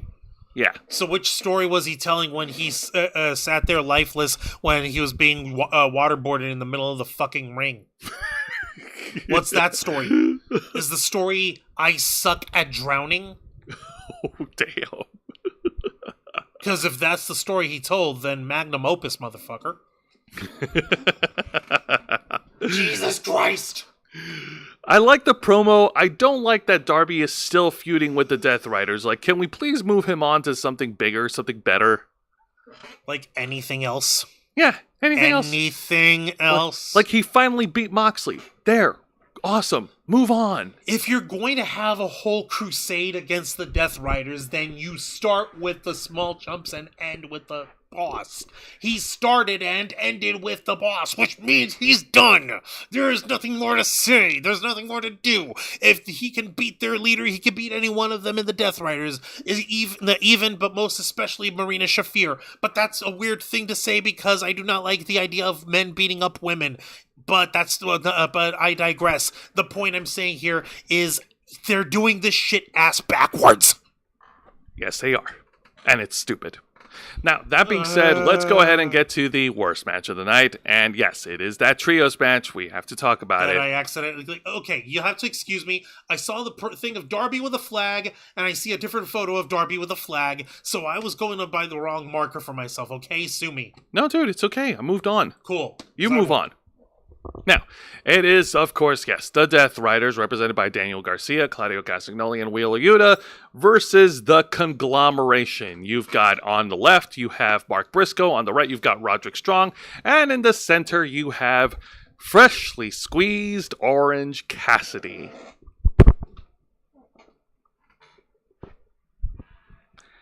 Thank you. Now, first thing I want to comment is that apparently the conglomeration have a new entrance video as a group, and it's literally them, and the setting looks like they're doing an opening for a TV sitcom, like much akin to Friends, where they're all sitting in the something like that. Yeah, and it's so stupid and it's so random. Oh my God! It's God. Like, guys, don't insult Friends like that. Come on, man. Don't do that. All right. Was it a generation television event? Exactly. Oh, by the way, did you hear that apparently Central Perk is now is an actual thing, and it's in New York? No, it's not. Well, they just opened it. No. I'll show you later. We'll talk about it later. But anyways, no, hold on. That's not real. We'll talk about it later. I don't want to. Move on. Too bad. So yes, Death Riders versus the Conglomeration. A really good 6-man to action. I'm not gonna lie. My favorite spot was when Roderick Strong and Claudio were fighting at ringside, and Roderick Strong, like, he's only 200 pounds, like, and Claudio's heavier than him, but he lifted up Claudio and he dropped it back first onto the barricade. Like, he's not the messiah of the backbreaker for nothing. He will use anything and turn it into a backbreaker of some variation, and that's what I like. That's very creative. So he's very Dean Malenko coded. Very Dean Malenko. Yeah, exactly. That's actually well put. That could be an interesting way for Roderick Strong to go if these guys decided to give him a character. Yeah. That being said, what the fuck do I know? That being said, I'm not buying Mark Briscoe as a top contender. Like, I'm sorry, man. A lot of his promos, even his in-ring style, it doesn't scream main event player for me. Like, they're really trying to make him happen, but he cannot happen. Oh, no. You see, you have to like him. His brother died, you know. So you have to make sure that he's treated like a top heel or a top baby face forever. Oh my God! So because his brother died, so you have to give him all the main event spots. Well, it's a good thing that none of this shit matters because the match ends in a no contest after Moxley decides to run back to the ring and the rest of the Death Riders start ganging up on the conglomeration until he just said fuck it, throw out the match. I don't care. Until Darby Allin showed up again and made the save and saved the conglomerate. Oh no! I think I know where this is going. One, AEW Blood and Guts is coming up in November. No. Yes. No. Yes. No. Death Riders. No. Versus Darby. No. And the conglomeration. No. In a Blood and Guts match. No. If you need to scream at a pillow. Here, I'll pass you one. Or do that. I have to keep my volume down. It's so... Shoot me. I hope I'm wrong. I'm just guessing. I hope that I'm wrong. I hope you're fucking wrong. I hope you are fucking wrong, because this is fucking ridiculous. Oh no, you want to know what's more ridiculous? They're doing the shit ass backwards in the worst ways. Come on. Oh, I'll give you something that's even more ridiculous. How about a celebration, bitches? This time we're celebrating 12 belts Mercedes Moné. She just won 12 belts, but she's now Ultimo Moné. Haha, because she's better than Ultimo Dragon. Okay. Question. Yes. Ultimo Dragon. Yeah. He was what, a 10 belt champion? Or was it an 8 belt? No, he was a 10 belt champion. Okay. Back in the 90s. Okay. He won 8 belts out of a tournament though, so he didn't win each belt individually. Okay. So, each one of those belts, are they all under the same promotion? No. Okay, then why the hell did he lose all 8 of them in a single match in one shot? Honestly, I'd be hard-pressed to tell you. Which goes to show you, like, Mercedes Money's version of this has only one thing going for it, and is the fact that she's actually going to each individual promotion to go in and conquer those belts. Give her credit. Right. She actually won the belts individually, putting in more work. That's what I'm giving credit for. That being said, what the fuck? I'm tired of belt collector gimmicks. Yeah, I know. It got stale when Kenny Omega did it. Mm-hmm. That being said, Renee Paquette is in the middle of the ring. All the party favors are out for the celebration, and they even brought a cake. How nice. I'm sure that's not going to get used later. So, and then the music hits, and we all get the arrival of Mercedes Moné, everybody. Here she is. 12 belts Moné has graced us with her presence. What? See, I That's told the you. puppet. Yeah, I told you puppets are great at wrestling. And the puppet Monet made her return, obviously with Harley Cameron doing the voice, and she's just hamming it up, which is so funny. And then, unfortunately, Is she doing that to try to celebrate Mercedes Moné as in a way to like, yeah, you're the coolest, fuck yeah, kind of thing, or was she doing this specifically to mock Mercedes Moné? mock, pretty much. But unfortunately, someone who apparently lost her funny bone after she left WWE, Mercedes Moné walked down to the ring, and she is not happy. She told all her boy toys with her title belts to leave. She was pissed off. She has a gaggle of guys, a whole dozen dicks. I don't know. A dozen dicks. Thank you. It's better than the boy toys. She has 12 man bitches with her, each one of them holding her championship belts. Yes. Okay. This is bullshit, but it's at least a little funny. So But it's still bullshit. So Mercedes Moné is pissed off. She then runs down Harley Cameron, and then I swear, this is so stupid. She grabs the head of Mercedes Moné puppet. She slams it onto the cake. Oh no! You hurt Mercedes. You hurt Puppet Moné. Puppet Monet. And then it looks like she was gonna grab Harley Cameron and slam her on the head, but then oh no, she gets lifted up by AEW Women's World Champion Chris Statlander, and then she gets slammed through the cake. And look at all that fucking mess. Oh. By the way, it's official. Mercedes Moné versus Chris Statlander at Full Gear next month. For the AEW Women's World Championship. Yep. So you mean to tell me now that Mercedes Money has all these championships, she's trying to go for the AEW World title again? Again. Because she's probably thinking, oh no, if I can't beat Timeless Toni Storm, the woman who basically made the Women's World Championship in the last couple years, surely I can beat Chris Statlander. Because she has beaten Chris Statlander in the past a couple of times. So, I don't know. That's going to be... That being said, like, my only thing about this segment, what I didn't like is that, man, what a waste of food. Like, cakes What a waste of cake, What a man. waste of cake. You can't ruin cake like that in wrestling. At the very least, have a spare cake in the back. Yeah, I mean, and think about the mess you got to clean up. Like, Jesus. Mercedes Money's gonna have to get her extensions taken out so she can wash her hair and all properly. You're worried about Mercedes Moné? No, because like, you're the one talking about the mess of the food and everything. I'm like Mercedes Money came out like this was her Celebration. this was her when she came out. I was going to ask, are you worried? This is the makeup and the outfit and the Gucci ass shit that she was wearing pre-frosting in the face. She's got a nostrils full of cake filling. Okay, so I'm trying to be a little bit sensitive because I know I've been writing on Mercedes Money's ass recently, so I'm not trying to be disrespectful.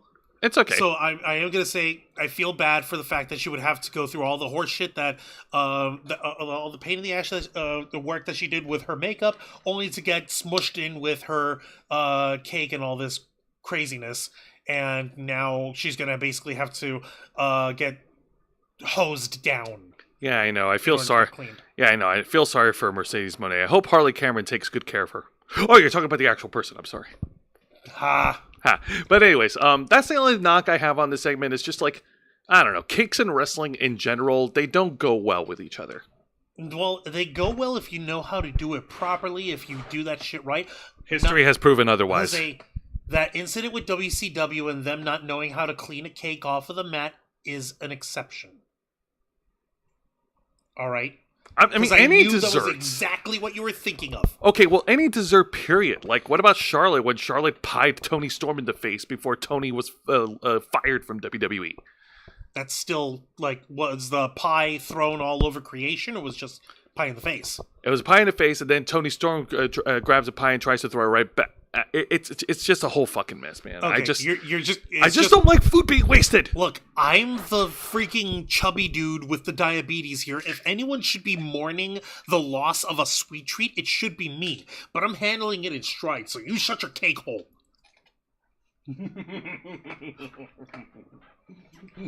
Okay, I'll give you that one. That was good. Okay. In the chat, if Mox really wanted... Okay, I saw that. I read about a TV spots that never aired for Friends WWF tie-in.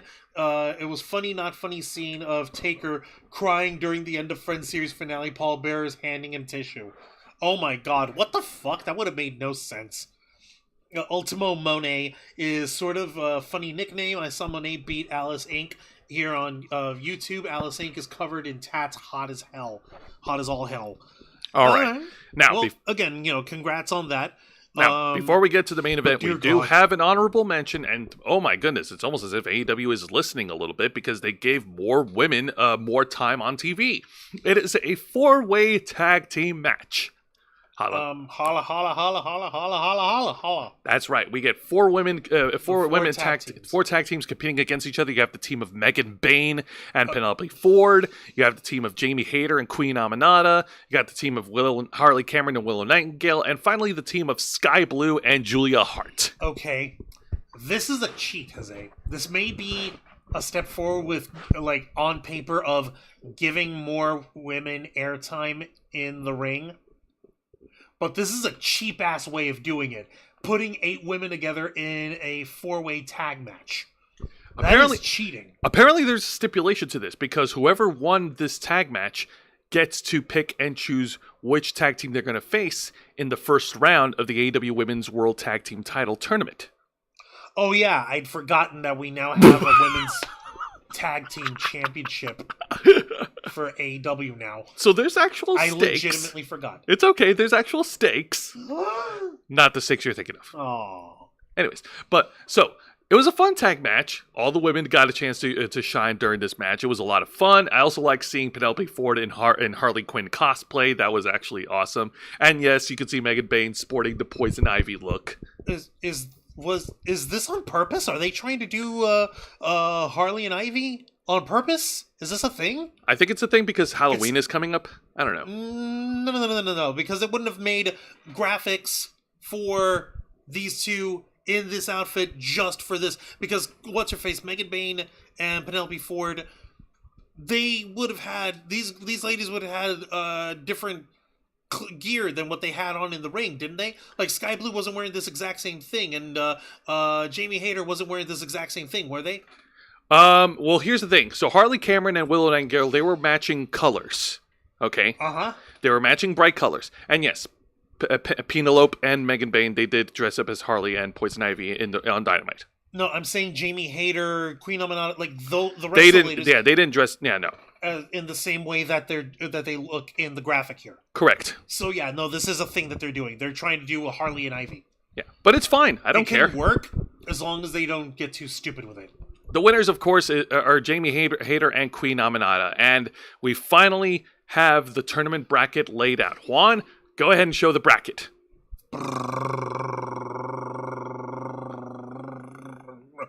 Oh yeah, you can skip that. Yeah, fuck that. Here we go. Oh god. Yeah, here is the tournament bracket here. So Queen Aminata and Jamie. We're gonna have tournaments, bro.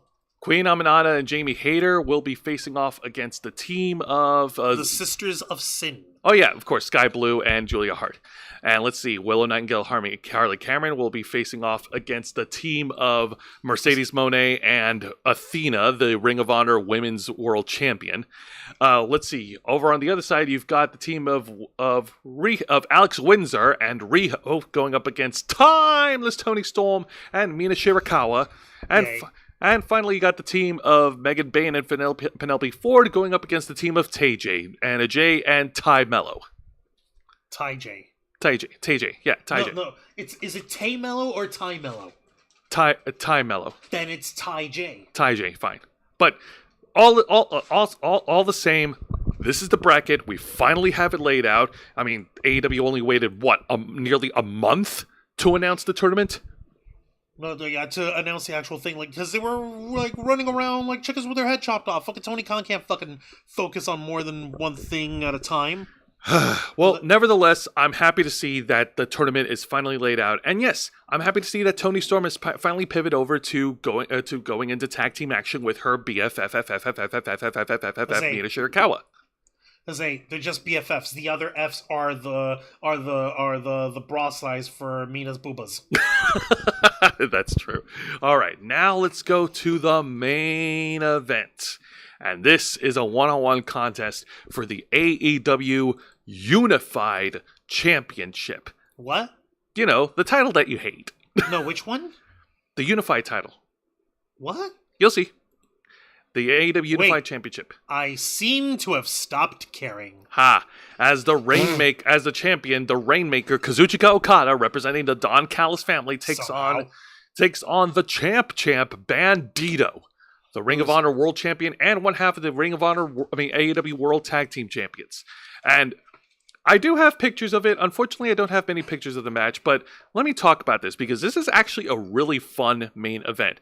In the earlier parts of the match, we get some reversal spots from Bandito and Kazuchika Okada. Bandito reversed an earlier attempt at a Rainmaker, and then Bandito tried to go for another move, but then he faked it and did like the gun point at Kazuchika Okada, be like, almost had you, bitch. That was fun. Did he try to finger bang Kazuchika Okada? Well, that's Bandito's thing, because you know he's a cowboy, man. He's all right. He tried to finger bang Kazuchika Okada. Explain this then. Oh yeah, this is later during the match, unfortunately. Yeah, no, later in the match, Kazuchika Okada was able to turn the tables, and he pulls off the finger bang shit just to mock Bandito, and it's. I was gonna say so he's finger banging. Explain this. Yeah, I know. How did that turn around? But we get some really cool spots at ringside where Bandito was able to turn around and did a wrist lock arm drag by leaping off the ring apron and hitting him at ringside.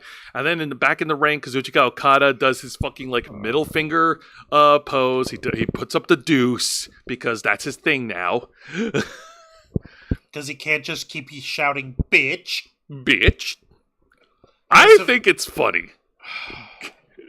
Especially him when he goes, "Oh, I'm sorry." We know. I know.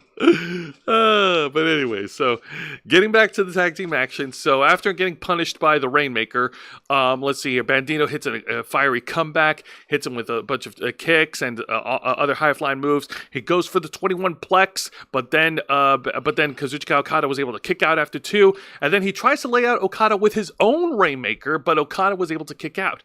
And then and in the final moments of the match, Bandito tries to go for a second attempt at the 21 plex. Okada was able to reverse it. He hits the Rainmaker to pin and retain. Your winner and still the unified champion, Kazuchika Okada. The bitch man.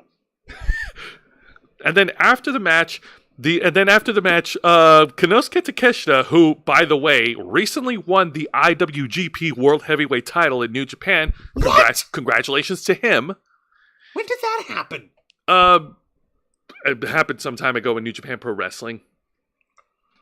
What the fuck? But no, there's a bit of a conflict of interest between Don Callis, Takeshita, and Okada. Takeshita doesn't like Okada stealing his thunder, so like he goes down to the ring and it looks like he's pissed off. But thank goodness Don Callis and Kyle Fletcher were there to try to restrain him because we don't want to cause a friction in the family. You know, we're a happy family, right? About that. So they send Takeshita back at ringside, and the whole show ends with Okada celebrating in the ring with the other members of the family. You got from left to right, you got Josh Alexander, you got Hechicero, you also have Rocky Romero and Trent Beretta. The two of the latter of which remain irrelevant. Okay, so what are we seeing this fucking thing like Takeshita's fucking like jealous of Okada? Yes. He's the IWGP World Heavyweight Champion. He's got nothing to be jealous about. Okada is fucking holding 2 belts that don't matter individually or combined. But no, there is no but. There is no but. Konosuke Takeshita is a World Heavyweight Wrestling Champion, for fuck's sake. He is on the same par as Hangman Adam Page, as fucking Cody Rhodes, as fucking Kenny Omega. as Kenny Omega. Wait, Kenny Omega's not the AEW champion? He was the AEW World Champion. No, I'm talking about like the present champions over here. Oh, like, present we got champion, never mind. Obafemi. We've got fucking. Obafemi is not a current champion. Oh wait, I meant fucking Ricky Starks. Ricky Saints. Fucking hell. You're I'm high. so tired. It's okay. Okay, so yeah. But the point that you're trying to make is he's that on the par of these other like world champions, like the main champion level guys, and he's fucking jealous of Bitch Man with the bullshit championship. That was bullshit. Bullshit.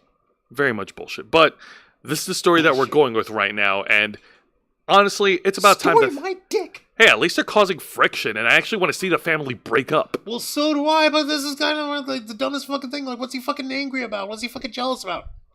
Fucking a dipshit championship belt. I Yeah. don't fucking get it.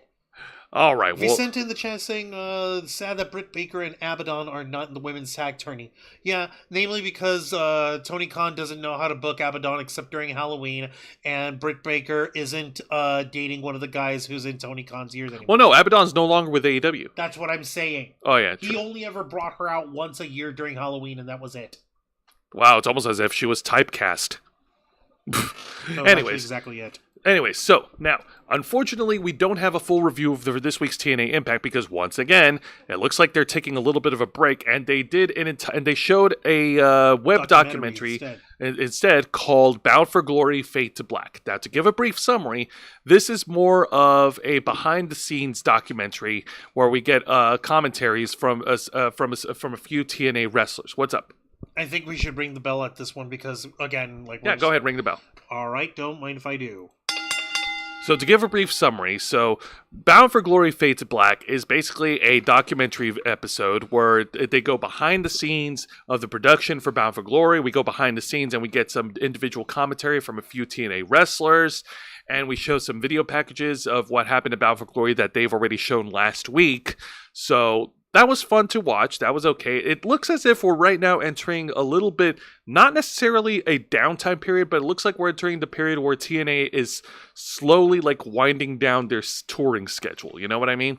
Because we're entering the holidays. Basically giving everybody a nice little well-earned break. Yeah, exactly. So that's understandable. Hopefully we'll get another edition of TNA Impact next week. Now, as for the shows, this week's edition of AEW Dynamite, I really enjoyed the opening trios match. I could do it like they couldn't come up with but I don't like the continuation of the rivalries. I don't like the continuation that the Hurt Syndicate have to keep the rivalry alive with Ricochet and his cronies still. I don't like that Darby Allin is feuding with the Death Riders still. Like, that's what annoys me. Like, you've had these blow-off matches, but yet you're still feuding with the same people. Why?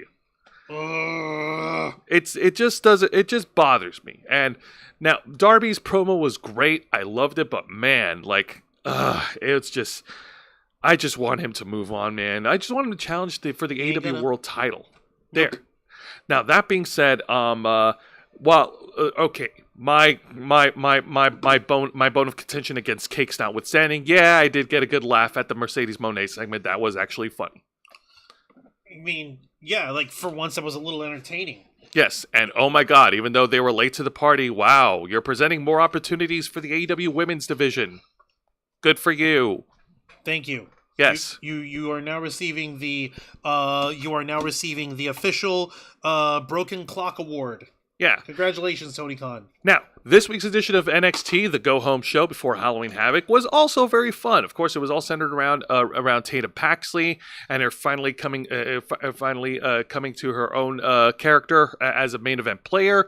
She has the chance to challenge for the NXT Women's Championship. I sure hope that she wasn't typecast because of spooky reasons. About that. Oh, God. And, of course, the main event contract signing between Trick Williams and Ricky Saints. Incredible, absolute fire from Ricky Saints. That was what was needed. And we finally we got some life injected into this rivalry. Everything else was fun. They had two men's speed tournament matches for to challenge, and whoever wins the tournament gets to challenge El Grande Americano for the WWE Speed Championship. So that's awesome.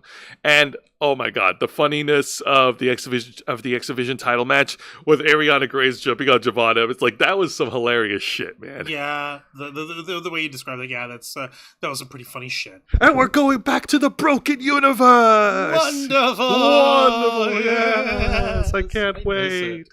All right, that stuff. so that's gonna do it, folks. And of course, if you saw last night on the Black Files, Angel Mendez will be returning this Saturday for Los Amigos Play, which is every Saturday afternoon at 5 p.m. Eastern, right here on YouTube and Kick, for another edition of Metal Gear Rising: Revengeance. We're going on our third lap, and of course, we'll have more topics to discuss this Saturday night at 7:30 p.m. Eastern for another edition of The Ravens Flock. But until then, Mr. Juan Arouse, plug us away. Don't mind if I do.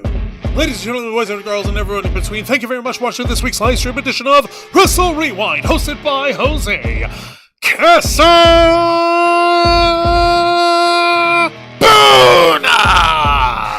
as he reviews for you the best and the worst of three of the most exciting professional wrestling programs in North America today: WWE's NXT, AEW Dynamite, and TNA Impact. Step into the ring every Thursday night at 10 p.m. Eastern Time, simulcasting live on YouTube and Kick. Hit the subscribe and the follow button, ring the notification bell to stay up to date on all of our content. Hit the subscribe button, become into your flock by hitting the join button. Until next time, be sure to follow us on Facebook.com/TheRavensFlock, Twitter.com/RavensFlock13, Instagram.com/TheRavensFlockOnline, Kick.com/TheRavensFlock, and of course, remember to hit the subscribe button and ring that tiny little notification bell right here on our flagship platform, YouTube.com/TheRavensFlock, humble home of the Black Files, Los Amigos Play, Wrestle Rewind, and The Ravens Flock. All right, folks, thank you very much for tuning in to another exciting edition of Wrestle Rewind. For Mr. Juan Arouse, I'm Jose Casabona, and this is Wrestling